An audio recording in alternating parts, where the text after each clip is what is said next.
पारनेर तालुक्यामधल्या वडगाव सावता या गावी 21 बिबटे छोट्याशा पिंजऱ्यामध्ये कैद आहेत. ही माहिती आम्हाला एक 8 दिवसापूर्वी कळाली. साधारणतः 4 महिन्यापासून बिबटे त्या छोट्याशा पिंजऱ्यामध्ये कैद होते.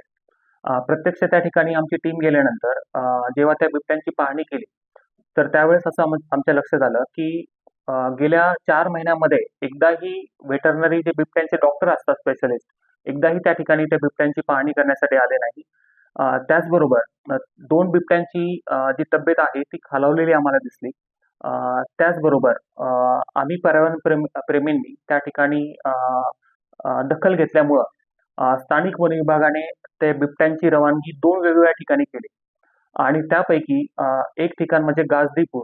त्या ठिकाणी आज आमची टीम गेल्यानंतर 8 बिबटे त्या ठिकाणी आढळले आणि अत्यंत हलाखीच्या परिस्थितीमध्ये म्हणजे पूर्ण उन्हामध्ये ते बिबटे होते आणि त्यांना काही बिबट्यांना पिण्यासाठी देखील पाणी नव्हतं. एका बिबट्याच्या डोक्याला देखील जखम आहे.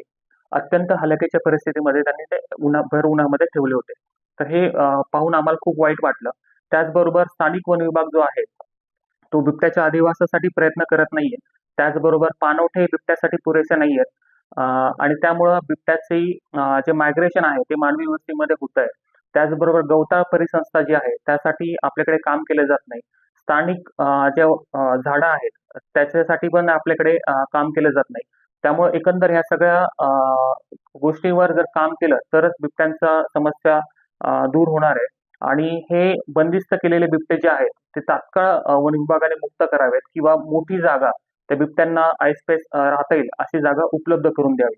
कारण छोट्याशा जागेमध्ये इतके महिने 4 महिन्यापासून ते बिबटे आहेत आणि त्याच्यामुळं एकंदर त्यांची शारीरिक आणि मानसिक त्रास त्या बिबट्यांना होतोय आणि त्यामुळं त्यांचा अधिवास विसरण्याची शक्यता आहे. त्यामुळं वन विभागाने तात्काळ या गोष्टीमध्ये लक्ष घेऊन स्थानिक मंत्री महोदयांनी याच्यामध्ये लक्ष घालून हे प्रकरण बिबट्याच्या दृष्टीने तात्काळ शांत करावं.